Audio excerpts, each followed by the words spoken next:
ada nih, tapi yang sudah benar-benar sampai ribuan yang terdampak itu yang peternak kambing. Jadi peternak kambing. Nah, saya sendiri kan backgroundnya dari peternak kambing sama komunitas ternak. Mas Riza ngajak saya diajak sama Mas Riza.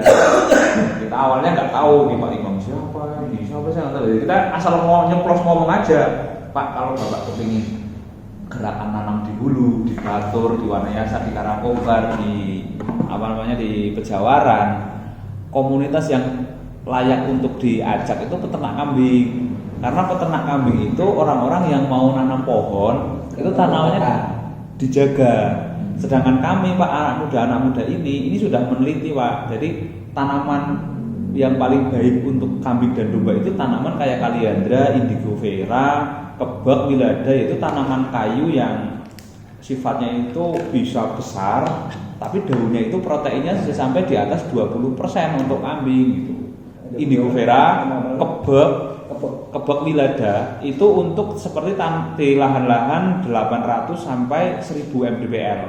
Jadi kayak misalnya daerah Wanayasa, Karangkobar, Pagentan, itu kan umumnya masyarakatnya itu kan petani salak. Nah kalau sudah petani salak, dia kan butuh pupuk. Pupuk kandang, lah dia harus pelihara kambing. Lah dia nggak punya lahan untuk ngarit karena sudah full salak, longsor lagi. Terus mereka menanam kayu-kayu itu untuk pakan ternak.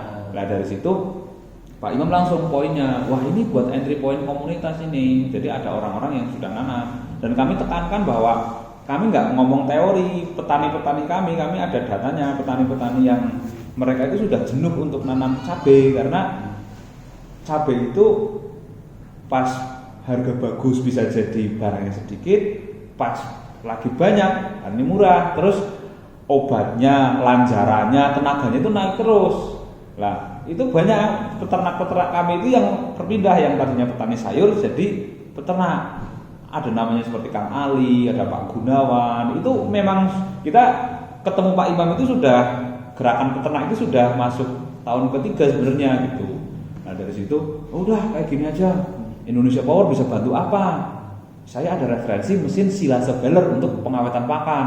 Karena Pak Imam itu penasihatnya KLHK kan, jadi langsung pikirannya langsung lengkap. Lah ternyata Pak Imam itu sebelum ketemu kami, dia sudah pelihara kambing di Purwakarta. Jadi logikanya langsung jalan Pak. Pembibitannya nanti dari KLHK, nanam sebanyak-banyaknya. Terus subjeknya adalah peternak kambing yang nanti akan bisa menanam sebanyak-banyaknya. Terus peran Indonesia Power ini untuk membelikan alat yang bisa mengawetkan pakan. Jadi nanti Indonesia Power beli alat itu untuk mengawetkan pakan. Jadi kan orang akan menanam sebanyak-banyaknya. Lah langsung poinnya apa lagi? Kita dikasih demplot. Kasih demplot, kita namakan Kampung Ilmu Serayu Network dengan lahan ini 6,8 hektar. Ini sudah siklus 2 kali beranak. Ini termasuk sukses. Biasanya itu kalau yang kegiatan bareng-bareng kayak gini kan mesti mangkrak. Ya alhamdulillah kita sudah beranak sampai 2 kali nih. Sudah sampai jual buat operasional. Ya jadi ini memang jadi core kegiatan kami ya. Salah satunya sebenarnya adalah perspektifnya adalah konservasi. Bagaimana kita melakukan konservasi menanam khususnya di Das Serayu atau daerah aliran Sungai Serayu gitu ya, agar sedimentasi di Waduk Jenderal Sudirman itu bisa berkurang gitu. Konsep kita adalah bagaimana masyarakat kita gerakan teman-teman peternak. Nah, teman-teman peternak yang punya kambing pasti butuh pakan. Nah, pakannya itu yaitu nanam kaliandra, indigo vera, gama umami. Ya itulah tanaman-tanaman yang ditanam di Das Serayu, dirawat oleh para peternak, dibutuhkan oleh para peternak, tapi tanaman itu bisa menahan dari erosi ataupun tanah itu sehingga sedimennya tidak terlalu banyak.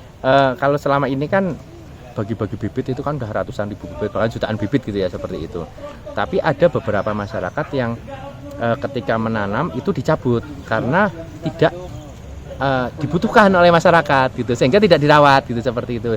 Beda dengan kita menggerakkan peternak gitu ya, dengan ekosistem ini orang akan merawat itu karena mereka membutuhkan itu untuk pakan ternak. Setidaknya orang punya kambing pasti butuh untuk makan gitu ya, dan mereka harus menanam untuk makan itu gitu ya, untuk memenuhi kebutuhan pakan ternak kambingnya. Nah sehingga dengan mereka menanam di Das Serayu, otomatis mereka akan membutuhkan itu untuk pakan ternaknya, sehingga mereka akan merawatnya dan berlomba-lomba untuk menanam karena untuk kebutuhan ternaknya gitu.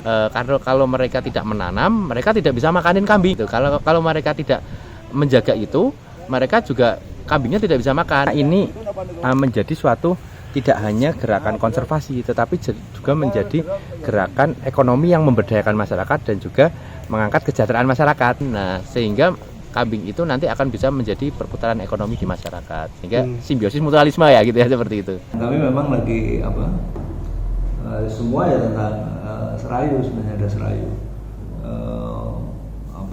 Walaupun peran besar saya kira kalau kita untuk mengurangi sedimentasi ya jadi peran Wonosobo sama Banjar. Penyumbang besar. Nah, memang juga kami ada beberapa konsep buat saya mungkin bukan lahan yang terlalu luas yang penting, tapi sebenarnya kita lagi bikin organisasi yang lebih berjejaring ya, kayak koperasi. Kami lagi mau mulai misalnya dengan kita mulai dari konsumen dulu, konsumen yang sadar pangan sehat. Nah, mereka bikin koperasi, terus nanti kita bisa sampai. Nah, itu model-modelnya gitu saya kira bisa dipakai tadi untuk madu untuk semua. Jadi ini yang saya pelajari sebenarnya di Jepang dan Korea. Kenapa mereka? Karena konsumen itu juga punya koperasi. Jadi ini yang jarang orang pahami. Jadi koperasi tahunya cuma koperasi produksi. Koperasi konsumen itu kan. Di Eropa itu yang punya kios-kios, toko-toko itu konsumen koperasi. Kayak Indomaret kan bukan BCA atau Charom atau Indofood, yang punya koperasi. Karena mulai dari konsumen. Sehingga kayak mengurangi oligarki kolaborasi gitu. Ya kalau kita mau melawan oligarki ya memang ya. Jadi ini yang sebenarnya kami mungkin di beberapa tempat tekanannya bisa beda-beda ya. Tapi kalau di kami tekanannya itu memang juga kelembagaan. Jadi membangun kelembagaan yang lebih kuat. Nggak sekedar cuma budidayanya, tapi juga tadi marketing, manajemen, kelembagaan, kooperasinya. Makanya mungkin kita bisa kerjasama di situ saling mengisi ya. Di